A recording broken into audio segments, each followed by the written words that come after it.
Hop, demak, davom etamiz. Demak,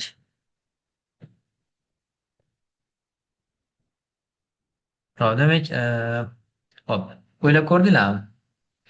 Asadbek, ideya o'ylab ko'rdingizmi? Ha, o'yladim. Hop, Avtomobilga oidda. hop, Avtomobil, masalan. e, masalan,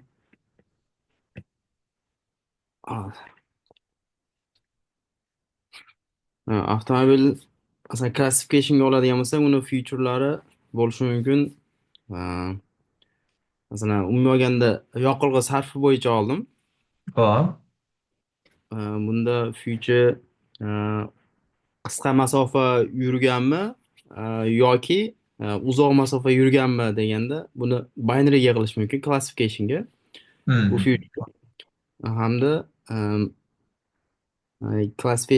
klassifikationga yoqilg'i turi hmm, benzin, dizel shunga o'xshash bu cheksiz hmm, bo'lmaydi.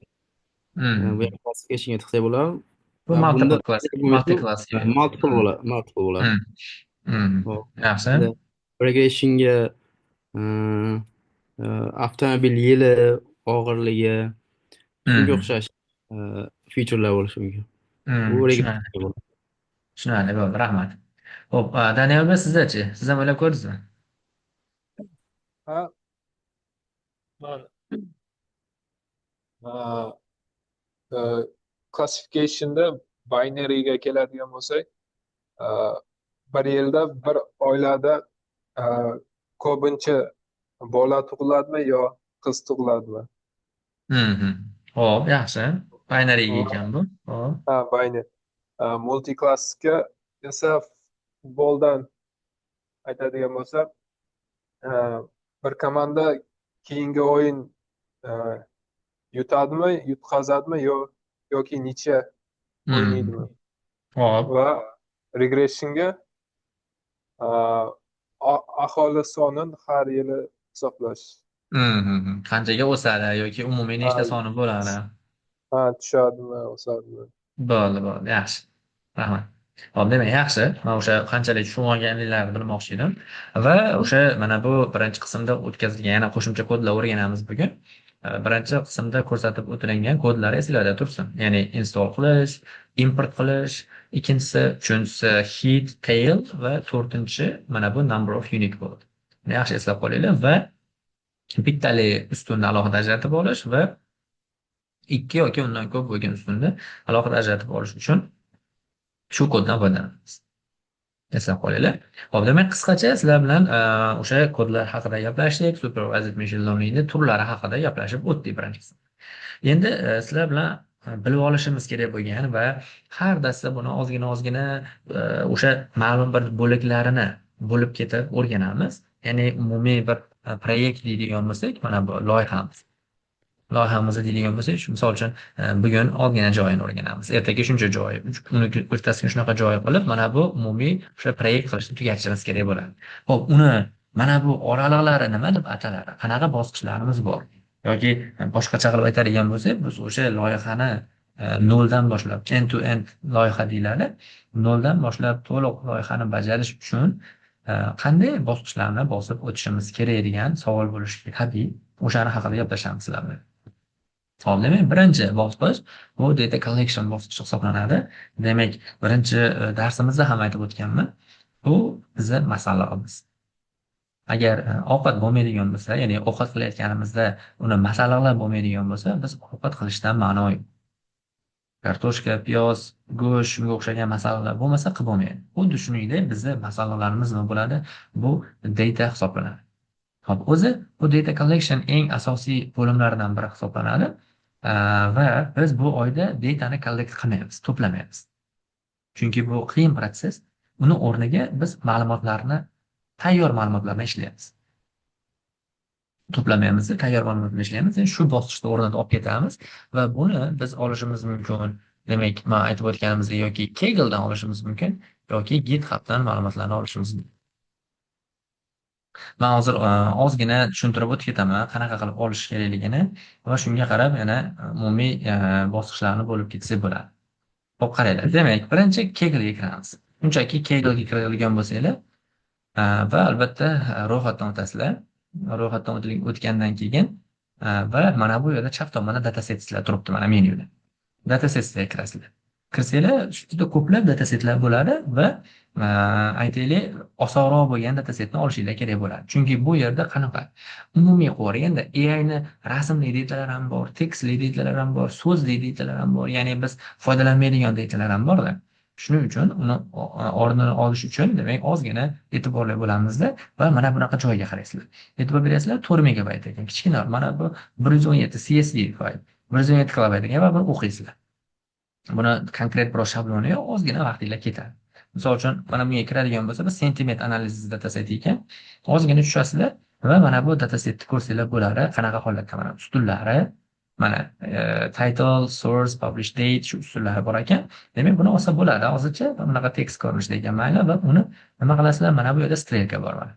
Download tayyor bitta bosasizlar, uni o'sha joyini topasizlar, qayerga tashlaysizlar bo'ldi. Va keyin uni aynan mana bu VS Code'ga olib, ya'ni uni drag qilib olsanglar ham bo'ladi, ya'ni VS Code'larga keyinchalik tashlaysizlar, tashlab turib ishlatsanglar bo'ladi, ya'ni o'sha faylni. Ya'ni bu aynan Kaggle tomonidan topish. U o'xshamadimi, keyin boshqasiga o'tasizlar. Misol uchun yana datasetlar ko'p-ku, yoki mana bu yerga yozsanglar ham bo'ladi. Mana regression dataset. Regression datasetni yozsanglar, mana salary dataset, mana simple linear regression kirasizlar va mana bu joyini o'zi 3 ta feature bor ekan, xolos mayli. Mana bu strelkani bosasizlar, yana saqlab beradi. Mana saqlab xuddi shu joydan, ya'ni Kaggle bu bizni hozircha datasetlarimiz uchun ishlatadigan joy vazifada ishlaydi. Keyinchalik bu Kaggle'da ham boshqa plyus tomonlari bor. Bu Kaggle shunaqa joyki, bu o'sha AI'chilar, machine learning'larda bu musobaqalashadigan joyi ham aslida. Katta prizlar qo'yadi. Misol uchun competitionga kiradigan bo'lsanglar, misol uchun bu yerda filtr qilamiz. Aytaylik, aktiv bo'lganiga qaraylik. Aktivga kiramiz. Ko'rasizlar, mana bu $500,000 ekan. Mana bu AI Mathematical Olympiad $2,207,000 ekan. Mana bu $50,000. Mana bu tekinlari bor. $75,000 ekan. Bilasizlarmi? Bu ham komanda, ham yakka qatnashsa bo'ladi. Bu keyinchalik harakat qilib ko'rsanglar bo'ladigan loyihalar bo'ladi. Buni ichiga kiradigan bo'lsanglar, u endi davom etayotgan ekan. Mana 8 kun qolibdi tugashiga. Mana descriptionlari bor, hamma topshiradi, mana datalarni ko'rsak bo'ladi, data mana qanaqa featurelari bor. Datani yuklab olishga yo'l qo'ymabdi. Mana bor ekan. Ko'rasizlar? Katta dataset ekan. Mana hozircha bu bilan chalg'imanglar, albatta keyinchalik bu joyda ishlasanglar ham bo'ladi. Bu ikkinchi foydali tomoni. Uchinchi foydali tomoni, bu yerda sizlar o'rgansanglar ham bo'ladi, modellar. Misol uchun tayyor oldin yozib qo'yilgan modellar bor. Misol uchun aytaylik house prediction deydigan bo'lsak, house prediction using regression modeli. Shunga kirsak, kimlardir o'zini modelini tashlab qo'ygan bo'lishi mumkin bo'ladi. Ba'zi odamlar ko'p emas. Mana qani bor ekan bu yerda. Mana bu dataset IPMB fayl. Bu kodini qarab ko'rishda bo'ldi o'zi bilmayman. Kodlar yo'q ekan. Ba'zi odamlar yuklaydi, ba'zi odamlar yuklamaydi. Shunaqa modellar ko'rsanglar ham bo'ladi va kodlar ko'rsanglar ham bo'ladi. Yana qanaqa kodlar bor, qanaqa chizmalarli kodlari bor, juda zo'r joyi. Bu anchagina foydali. Albatta keyinchalik vazifalarga, darslarga yaxshi moslashib olganinglardan keyin bemalol shu joyda ishlab ketish imkoniyatiga ega bo'lasiz. Bu Kaggle. Ikkinchi joyi aynan sizlar ishlaydigan GitHub. Uning uchun nima qilasiz? Shunchaki Google'ga kirasizlar. Google'ga kirib turib yozasizlar. Misol uchun aytaylik supervised machine learning projects deysizlarda. Project bo'lmasa machine learning dataset deyiladi. Datasets deb turib oxiriga GitHub deb yozib qo'yasizlar. Oxiriga GitHub deb yozsanglar, o'zi avtomatik GitHublarga olib boradi. Va buni ham aytib o'tganimdek menyuda izlaysizlar. Misol uchun mana list of publicly available datasetslar bor ekan. Bunga o'tadigan bo'lsak, mana datasetslar bor. Mana bu yerda tayyor hisob 100 mingdan ko'proq package bor ekan, bu hardiki ekan. Google datasetlar. Mana bu joyda hammasini datasetlari bor. URLga kirib olsanglar bo'ladi. Men buni ko'rsatmoqchi emas edim o'zi. Asli ko'rsatmoqchi bo'lgan joyimiz boshqacha. Tayyor loyihalarniki bor. Uning uchun machine learning datasetsimiz, machine learning models deylik. Model desak, o'sha model yasaganda dataseti bilan birgalikda yuklagan bo'ladi. Misol uchun supervised machine learning algoritmiga kiradigan bo'lsak, Qani, qanaqa bajarishdi mana. Xo'p, shunga ochamiz. Misol uchun mana u VIPni. Hop, mana loyihasi. Bu Arda qildi. Hop, demak, data degan papka bor. Dataga kiramiz. Dataga kirsak, bu boshqacha fayllaydi. Bittalik maysarli raw data ekan. Buni raw deb bossanglar, buni ham saqlaydi. Mana saqlaydi. Bu ham bitta yo'li. Bu RAD fayl ekan. CSV faylga konvert qilib ishlatsanglar bo'ladi. Faqat biz hozir CSV faylni o'zini topaylik. Bu ham bitta yo'l. Va data bormi yo'lda? CSV fayl yo'q. Bu OTMLniki ekan. Bu shart emas hozircha. Regression va supervised machine learning shunga kiramiz. O'zi oxiriga boradigan bo'lsak, o'sha CSV bo'lishi kerak. Mana loan default prediction bor ekan, shunga kiradigan bo'lsak, mana bular o'zi birdaniga modelda o'zi menimcha, mana bu PDF, bu reportini o'zi ekan. Mana. Demak, ozgina vaqt ko'proq ketadi bu GitHubdan topaman deydigan bo'lsalar, xuddi shunaqa menga o'xshab bir manual izlash kerak. Qo'lda izlash kerak bo'ladi. Demak, biz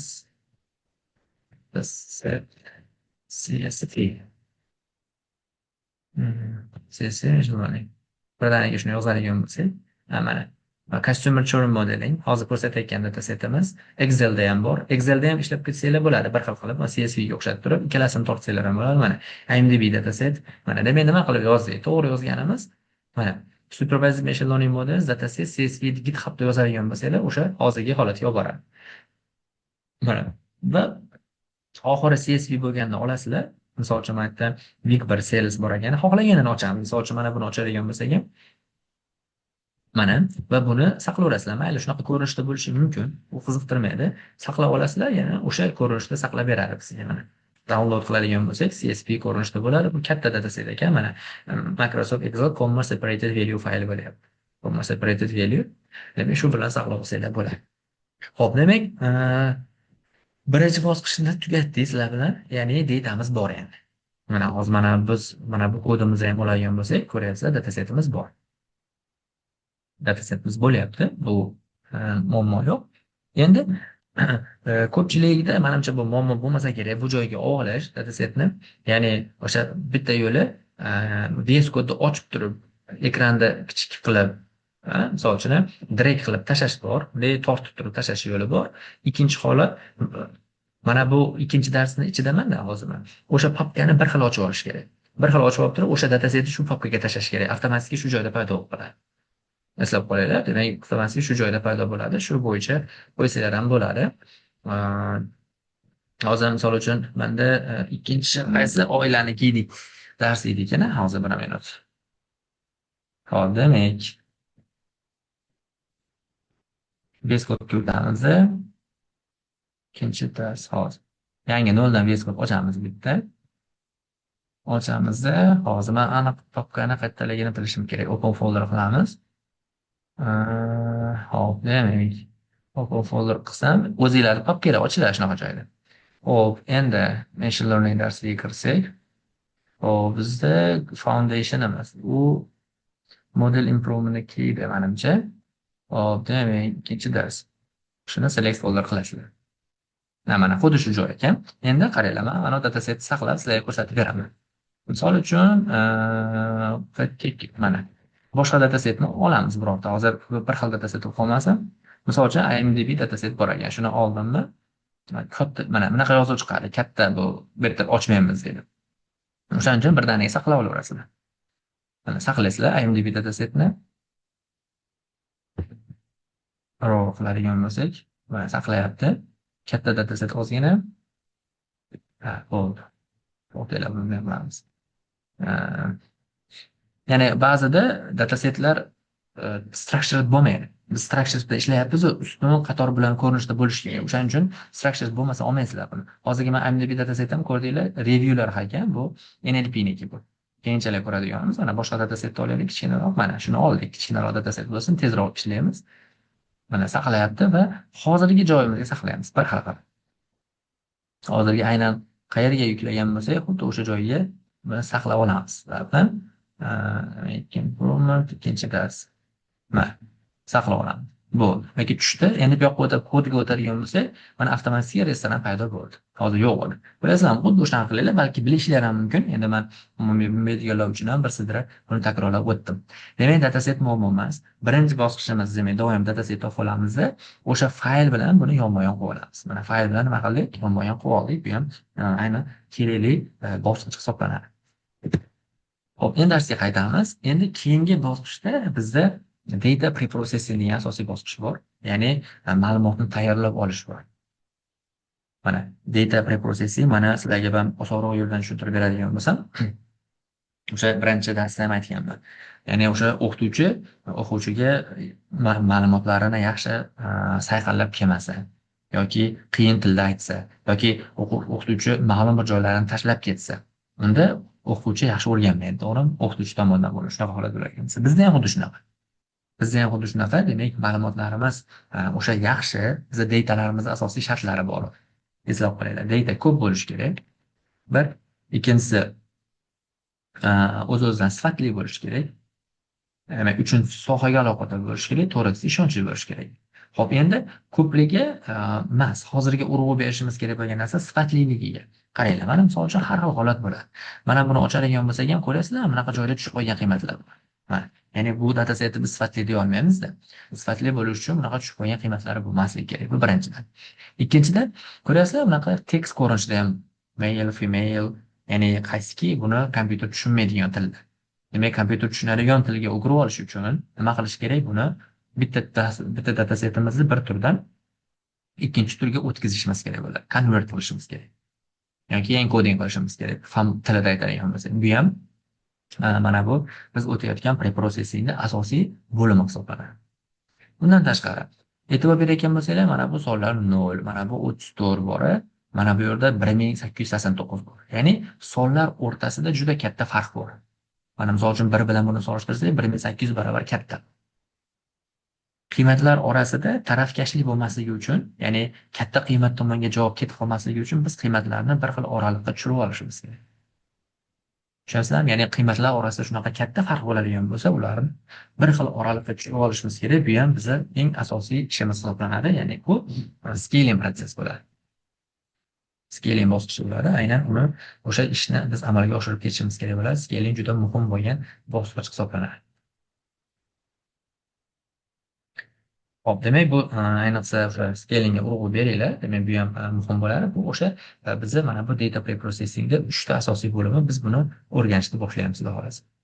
Va albatta keyingisi algoritm selection bo'ladi. Ya'ni o'sha aytib o'tilgandek, o'qituvchini o'zini bir metodi bo'lishi kerak. Aynan bu metod hisoblanadi. Kimdir o'sha o'yin tarzida o'tadi, kimdir prezentatsiya ko'rinishida, kimdir koding ko'rinishida o'tadi, kimdir aralash o'tadi. Demak, bu algoritmlar yoki model selection deyiladi. Bu eng muhim bosqichlardan biri hisoblanadi. Uni ham ko'rib olganimizdan keyin bizda model training bo'ladi. O'sha bitta algoritmni tanlab olamizda, o'sha algoritm bilan kompyuterga tayyorlab olgan datasetimizda mana bu yerdagi datasetni o'rgatamiz. Biz u yoqda aqlli qo'ygan edik, uni nima qilamiz? O'rgatamiz. Bu ham yaxshi jarayon hisoblanadi. Undan keyin bizda evaluation bor, ya'ni baholaymiz. Qani, bu yaxshi o'rgandimi yo'qmi? Xatolik qo'yilmi yoki yo'q? Ya'ni umuman olganda o'sha biz o'zimiz baholab ketishimiz kerak. Chunki tasavvur qilinglar, loyiha qilib klientga berib qo'ysak, yoki ishlamasligi ham mumkin. Shuning uchun, ya'ni baribir klient bilan ishlayotgandan keyin baribir tekshiriladi. Ovqat qilib, ovqat sotayotgan bo'lsangiz ham bir ozgina ko'rasiz. Yoki stul yasab bergan bo'lsangiz, o'tirib ko'rasiz, tekshirasiz, har qanaqa holatlarda test qilasiz. Xuddi shunaqa holat bor. Endi mana bu testing narsa bor, bu sinab ko'rish. Bu qanaqa ma'noda? Bu evaluation yaxshi ishlayapti yoki yo'qmi? Testing yaxshi javob beryaptimi yo'qmi degan ikki xil tushuncha bor. O'shaning uchun chalg'ib ketmanglar, joyi kelganda tushuntiraman. Va yana bitta holat bor, bu deployment hisoblanadi. Deployment degan asosiy tushunchamiz bor. Bu nima? Deployment bu o'sha tepada qilgan ishlarimizni, ya'ni tayyor modelni tayyor model qo'ygan bo'lamiz va uni productionga chiqarish bo'ladi. Ya'ni haqiqiy productionga chiqarish jarayoni bizda aynan deployment hisoblanadi. Va deployment qo'ygandan keyin bizda monitoring bosqichi ham bor, ya'ni bu tekshirish. Ya'ni keyinchalik o'sha cloudda tekshirib turish bo'ladi. monitoring. Mana misol uchun ko'rgan bo'lsanglar kerak, o'sish, kamayish yoki chek o'sish shunga o'xshagan turli xil tizmalar bor. O'shalar orqali agar yomon natija berayotgan bo'lsa, chunki o'ylashinglar mumkinda, model yaratib bo'lgandan keyin bo'ldi, biz ishimiz tugadi deb. Yo'q. Model yaratib olgandan keyin ham u model necha yillarda yashash kerak-ku. Undan keyin bizda alohida kasb bor. Bu MLOps bo'ladi. MLOps ya'ni Machine Learning Operations bor. O'sha MLOpschilar aynan shu ishlarni amalga oshiradi. Xudo xolasa bu kursimizda buni ham qamrab olamiz. Hamma tomonlama injener bo'lish kerak. Muhandis bo'lish uchun albatta bu MLOpsni ham yaxshi o'rganishimizga nima qiladi, to'g'ri keladi. Hop, bu qisqacha mana sizlarga mana umumiy tushunchani berib o'tib ketdim va bularni har biri bilan alohida-alohidadan shug'ullanamiz, alohida-alohidadan o'rganib ketamiz. Buni yaxshi eslab qo'yinglar. Xo'p, demak, bularni hozir aytib o'tdim. Mana hozir aytganlarimdan yozma javoblari, ya'ni data preprocessing mana GitHub yoki Kaggle'dan topamiz. Sizlar bilan data bilan tanishuv qismi bor, o'shani ko'ramiz ozginadan keyin va data preprocessing mana tozalash, tushirib qoldirgan qiymatlarni to'ldirish, duplicate qismlarini to'ldirish bor, encoding qilish, scaling qilish. Umumiy oladigan bo'lsak, data preprocessing bizda 3 ta qismdan iborat. Ya'ni o'sha ko'rib turganingizdek, data preprocessing asosiy 3 ta bo'limdan iborat bo'ladi.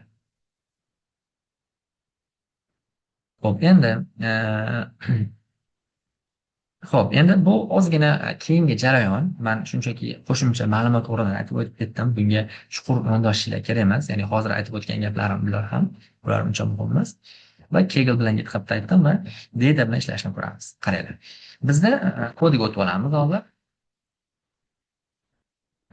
Mana bu yerda 3-darsimiz bor edi. Ma'lum bir kodlarni o'rgandik. Endi qaranglar. Biz def-hidni o'rgandik. Def-hidni ko'radigan bo'lsak, bizga u darajada ko'p ma'lumot bermaydi. To'g'rimi? Mana bu bilan bir xilda tashlaydi. To'g'rimi? Mana bu bilan bir xil.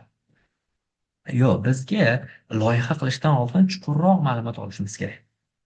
Eslab qolinglar, chuqurroq. Ko'proq ma'lumot olishimiz kerak. Demak, ko'proq ma'lumot olish uchun biz yana bir koddan foydalanamiz. Bu oson, ya'ni buni def info qilamiz. Ya'ni info ma'lumot olish bo'ladi. Va yana call qilamiz, qavs ochib qo'yamiz, buni tekshiramiz mana. Bu umumiy holat hisoblanadi. Ya'ni data bu bilan yozib qo'ysa bo'ladi. Buni demak datani umumiy ma'lumot olish deydi. Data haqida umumiy ma'lumot olish uchun aynan shu koddan foydalanamiz. Eslab qo'yinglar, demak data haqida, demak umumiy ma'lumot olish uchun aynan shu kod biz uchun juda muhim va juda kerakli bo'ladi. Xo'p, endi u nimalardan tashkil topgan? Xuddi shu kodni deb info qilib men bu tomonga olganman, yozib tushuntirib beraman.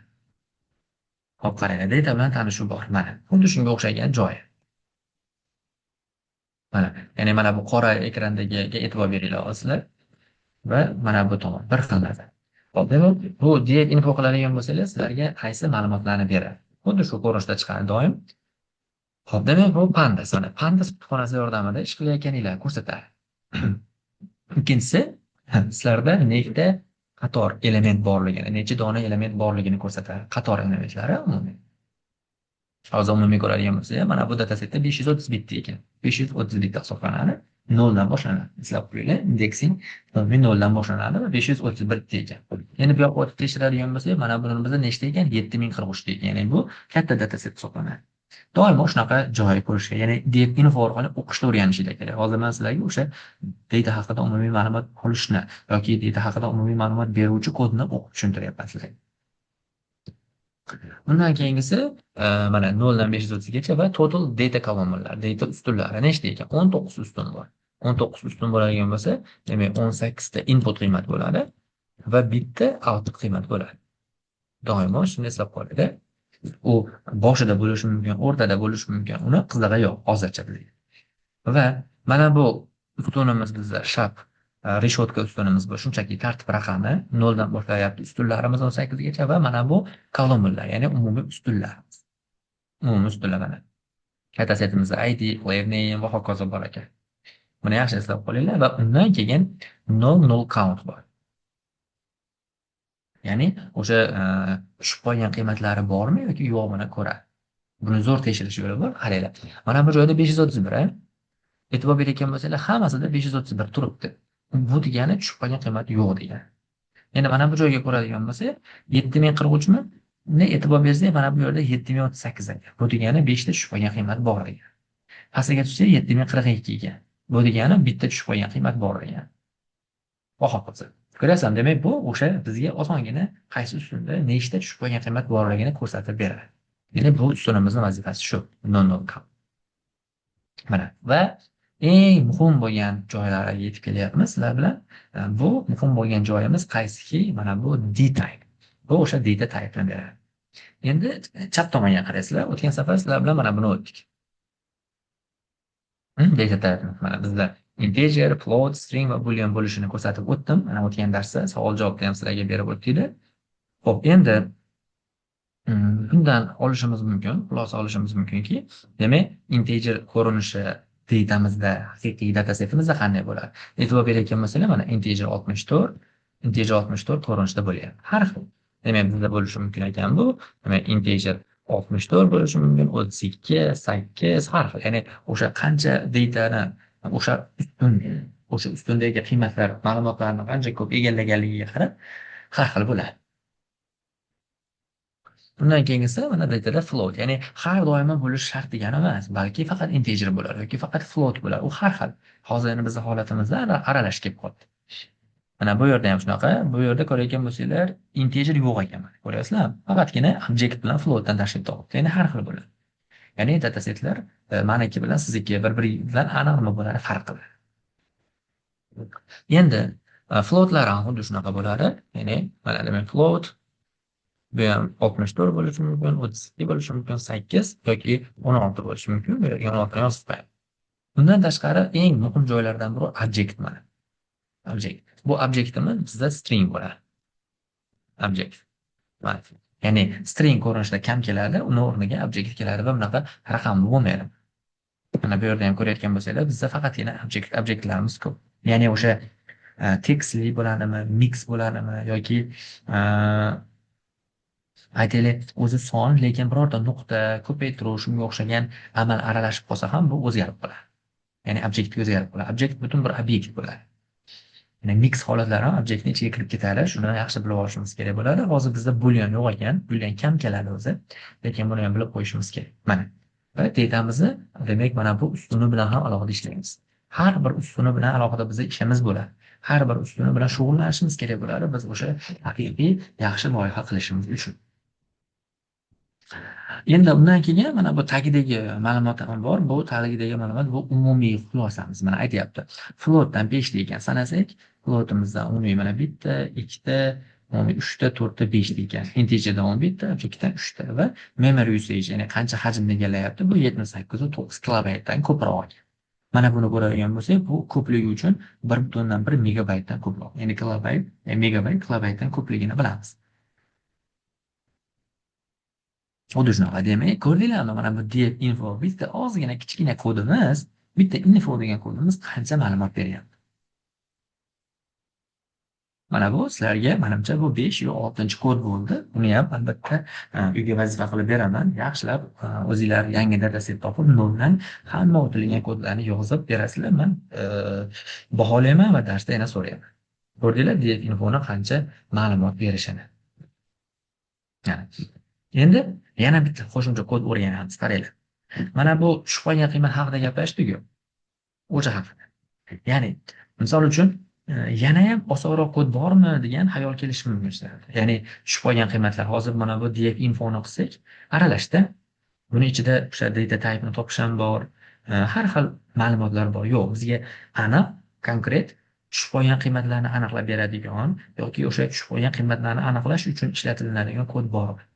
Chunki mana buni non countni o'zi ham aniqlab beryapti-ku degan fikr kelishi mumkin sizlarga. Lekin bu kamchiligi bor. Qanaqa? Sizlar 7043 ni o'zingizlar miyalarda hisoblashingizga to'g'ri keladi. 7043 ekan, mana 7038 ekan, 5 ta qiymati bor ekan, ya'ni ayirib yana ortiqcha ishni amalga oshirishlarga to'g'ri keladi. Demak, imkoni bor.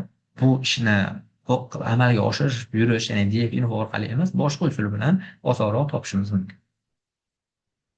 Demak, u qaysi? Ya'ni uni kodimiz bor, oson qaranglar. Def qilasizlar, is 0 bo'ladi. Is 0 degani tushib qolgan qiymatlar, qavs ochib yopib qo'yasizlar, tashqariga chiqib nuqta qo'yasizlar va sum qilasizlar. Umumiy son.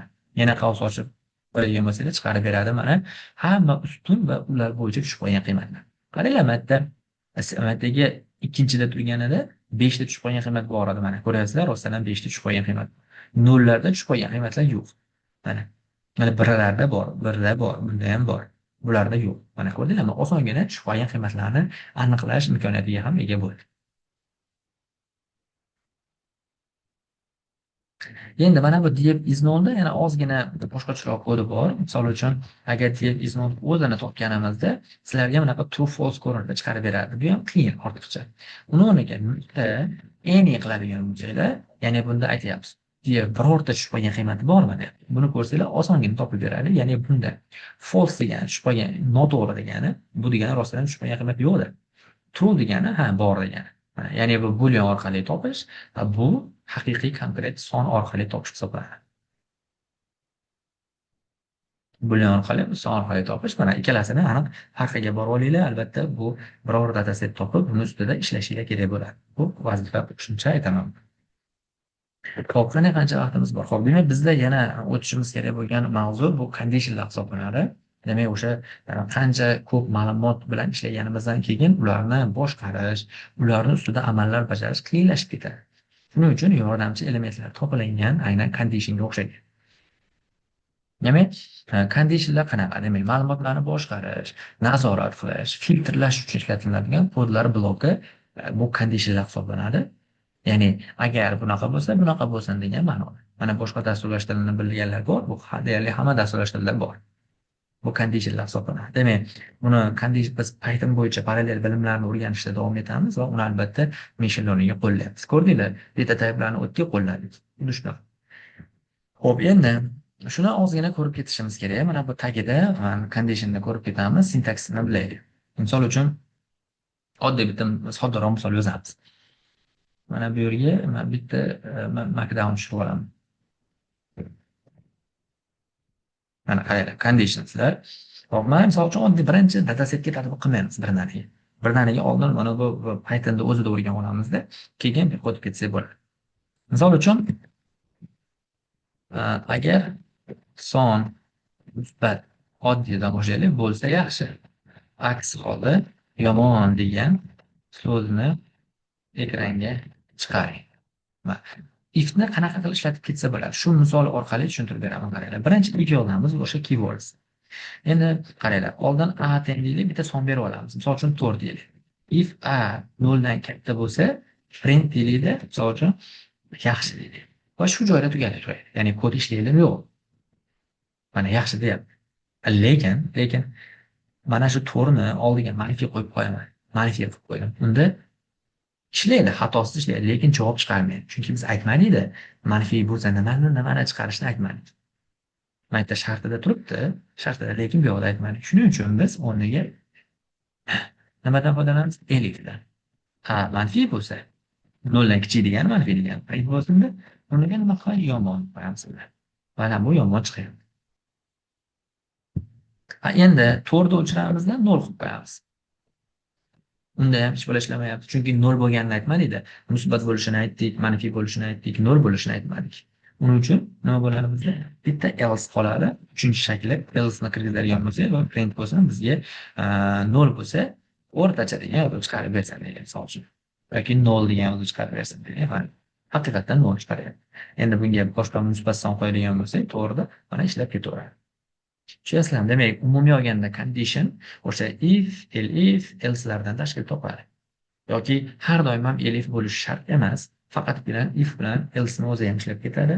Yoki har doim bitta elif bo'lishi kerak degani emas. Bir nechta elifni ishlatsanglar ham bo'ladi.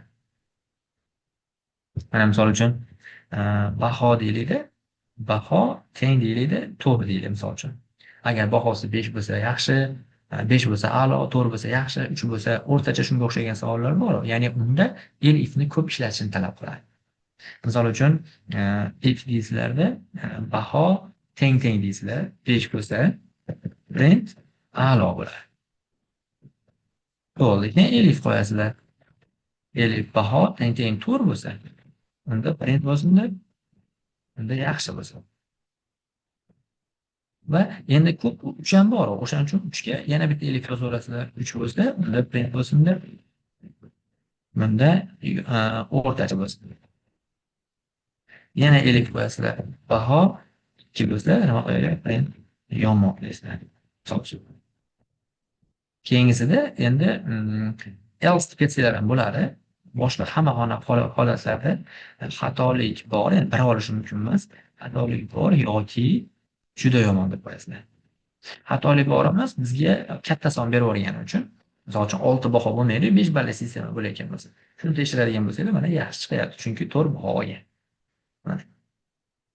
Ya'ni bu condition aytib o'tganimizdek, hozir garchi sonlar bilan qo'llagan bo'lsak ham, keyingi mavzularda biz albatta bu conditionda yana o'tamiz. Keyingi bosqichi bor.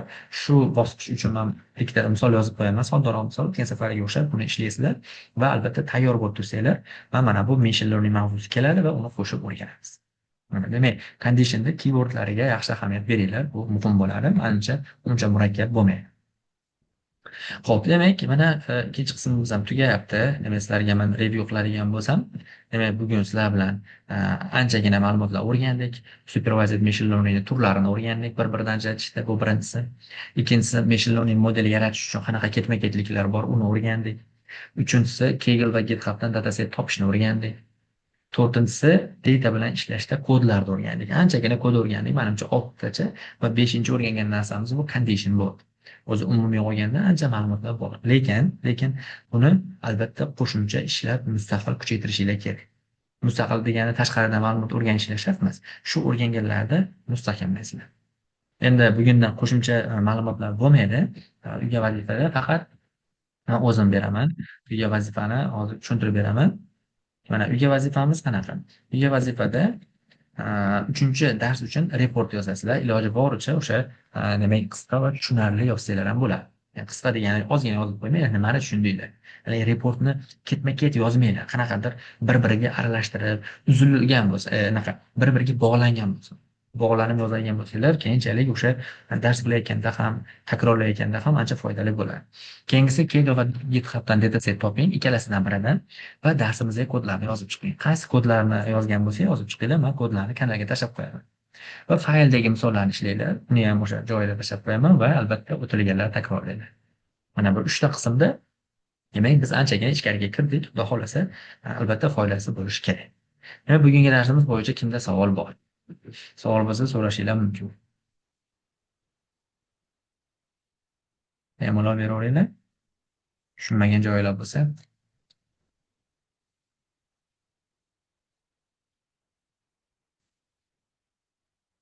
Xo'p, demak, aytganimdek bu birinchi foundation oyligi. Keyingi oyga o'tganimizdan keyin ma'lumotlarimiz ko'payadi. Unda 3-qismda ham o'tishimiz mumkin bo'ladi. Endi hozir ma'lumotlarimiz o'sha biz ostida qoldirmay, hammasini yaxshi o'rganaylik, maqsad shu. Keyingi oylarda ma'lumot ko'payadi, o'zimiz xohlasak, xohlamasak keyingi qismlarga ko'proq o'tish imkoniyati bo'lamiz. Shuning uchun, ya'ni misol uchun ma'lumotlarni yaxshi o'rgatib, ozgina qilyapti deb o'ylashinglar mumkin. Shuning uchun aytib qo'yapman. Xudo xolasa bu holat hisobga olingan. Demak, imkoniyatlar bo'lsa, Pythondan yaxshi bilsanglar, problem solvingni kuchaytiraveringlar. Birinchisi, ikkinchisi o'sha miyada o'ylab boringlar. Qanaqa loyiha qilishimiz mumkin va tushunchalarni ham takrorlab ketsanglar, anchagina foydali bo'ladi. Xo'p, demak, agar savolinglar bo'lsa, men o'zimga alohida yozinglar. Demak, savol yo'qlariga shu joyda darsimizni tugatamiz. Xo'p, demak, qatnashganlarga rahmat. Sizlar bilan Xudo xolasa chorshanbaga, juma kuni ko'rishamiz. Yaxshi dam olinglar.